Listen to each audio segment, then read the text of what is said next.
Last night, Donald Trump had his press conference, and it was more lies per second about more consequential things than I can remember out of Trump. It was below the dignity of insert a noun. It was, we shouldn't have that. You know, honestly, like a lot of people, I don't know, but I like Stephen Colbert, and Stephen Colbert's response to that I thought was awesome. You should definitely go watch it. I feel much the same, and I responded in real time in a video yesterday. So, look, Brett, you can certainly jump in on that, but I also want to give you a little bit more of what Donald Trump is saying and doing, because it doesn't look like anything he can say or do is going to change the outcome of the election, but that doesn't mean that he can't say or do things that are consequential. And so, when you see him tweet things like this late last night, I easily win the presidency of the United States with legal votes cast. The observers were not allowed in any way, shape, or form to do their job, and therefore votes accepted during this period must be determined to be illegal votes. US Supreme Court should decide. That's not true at all. There were Republican observers in every single room where every single vote was cast. That's just the truth. I apologize if that's inconvenient to you. It's true, the US Supreme Court does not get to decide, but that's his only path that he sees, Brett. And he thinks he did it. That's what's amazing. Like, he thinks, well, I guess we can debate, but it seems clear that in his mind, he's like, no, no, no. I was told that if I get the appointment of Amy Coney Barrett, then this goes to the Supreme Court. I am king president.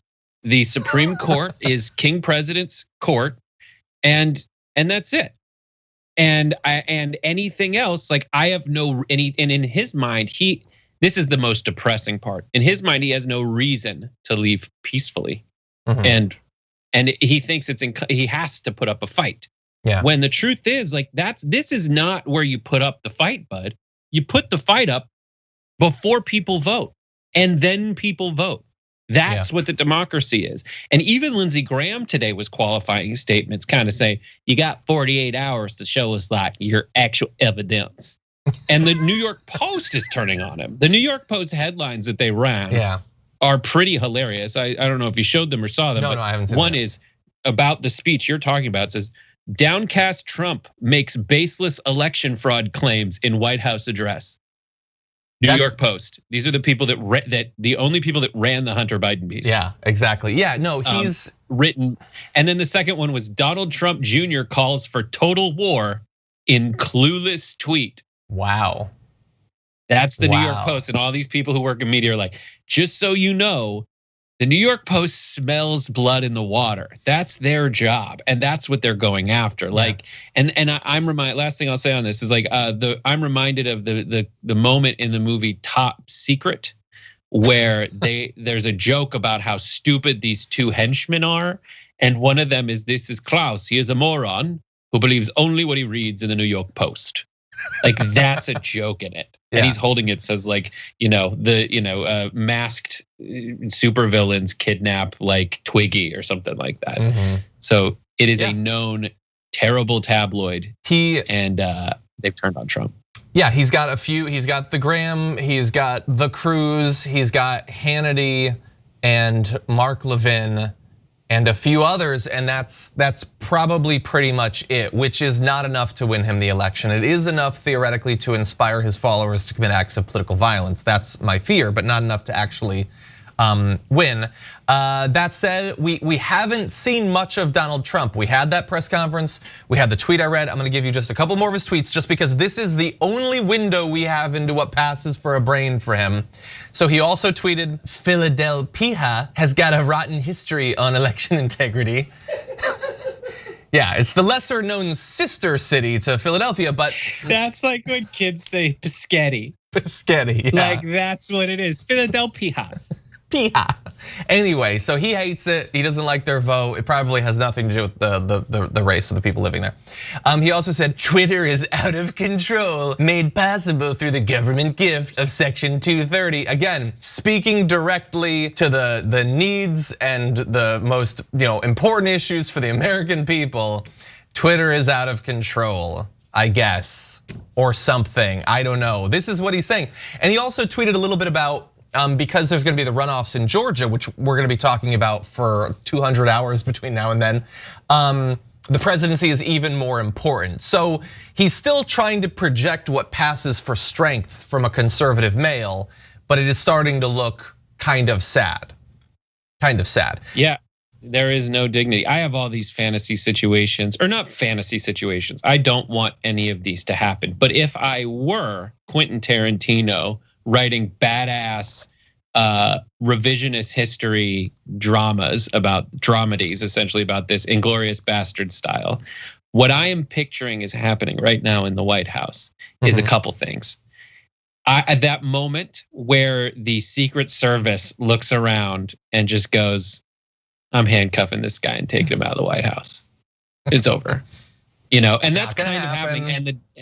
And the Biden campaign, their response to Trump saying this is all BS is wait, hold on. Essentially okay. Because I'm just about to read that. So why don't we transition to that? And if it's not the one you're thinking of, feel free to correct me. But so what is Trump going to do if reality is what reality appears to be? Well, apparently he has no prepared concession speech, which makes sense. He's never prepared a speech in his life.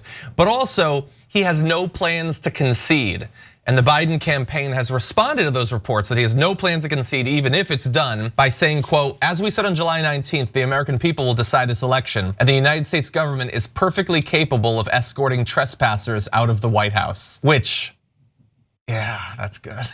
That's good stuff. It's so good. That's good stuff. It's so good and it's so right. Here's my other. And again, I do not want this to happen. I'm not advocating for this to happen. This is just a dramatic Tarantino style Inglourious Bastards moment. Is in the White House. Donald Trump, Don Jr., Eric, and Ivanka all start talking about what happened and what went wrong. And then Donald tells Ivanka she did everything right. And Eric's sitting there, I don't know. And Don Jr. is like, why do you always take Ivanka's side? And Trump says, you were an idiot. You did too much cocaine. You and Guilfoyle ruined that election for me with your the best is yet to come moment. And Don Jr. can't take it anymore. And with his bare hands, he strangles his father to death. Oh my God. What is it? This is succession with Game of Thrones, effectively. Yeah, that's what I'm saying. It's not that. It's Don Trump Jr. says no, don't do it, or Don Trump Jr. starts trying to strangle. Eric gets in there and pushes his brother away, and says, "No, I've always wanted to do this," and he just bites his father's jugular out, spits out the skin and the lining of the vein or the artery, and just spits it, and blood everywhere. Ivanka doesn't care. What they do is they take their mugs and fill them up with the blood of their father and start drinking it. They were the satanic cult. Sorry, it was true all along. It was true all along. Now hold on, I'm gonna give you a couple notes, because the way I see it happening, I don't have a role for Ivanka yet, but Don Jr. goes for his father and he sinks his fingers 6 inches into what passes for Trump's neck. They start grappling back and forth in the Oval Office. Eric says, "Father, I'll save you," and he runs up. He gets backhanded, falls out of the window on the first story, dies from the impact on the first story. Trump successfully chokes out Don Jr., but the exertion is too much for the little bit of marinara lung he has left, so he passes out too.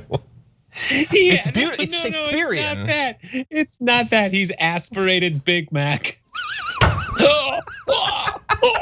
Because the whole time he was fighting off, he never put down the Whopper. And the last, no, and everyone around him is passed out. No, Brett. They're all down. They're all out. The camera just on a still Oval Office. Trump's hand starts to raise and you think, is he still alive? And he presses the button to request a Diet Coke, and then he's done. He does that. Is there a button?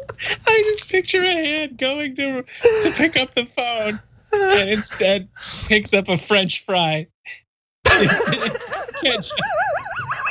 And he dies. And if you want the closest visual, it's Jabba. Oh my God. And Slave Leia chokes him out.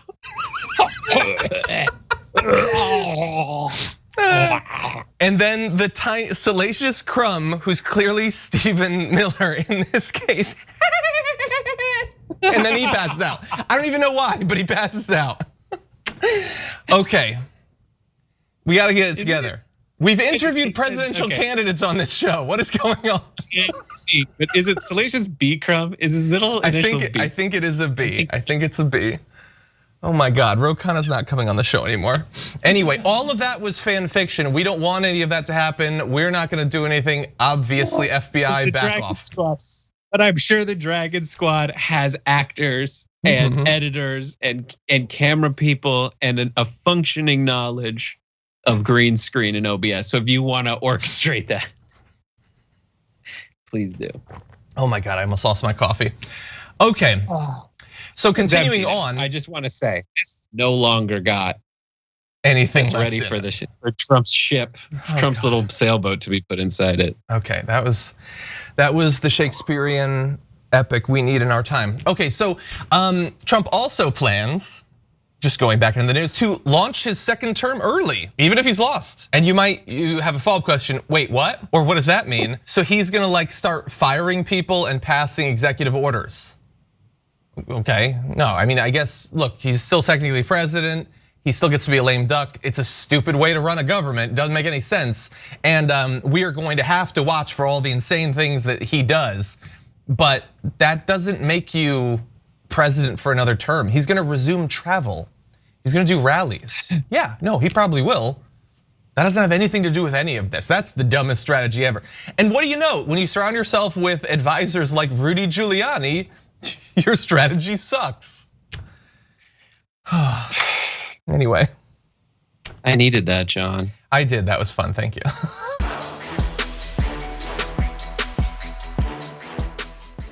Check out the Damage Report podcast each day, wherever you get your podcasts, whether Pocket Casts or Stitcher or iTunes.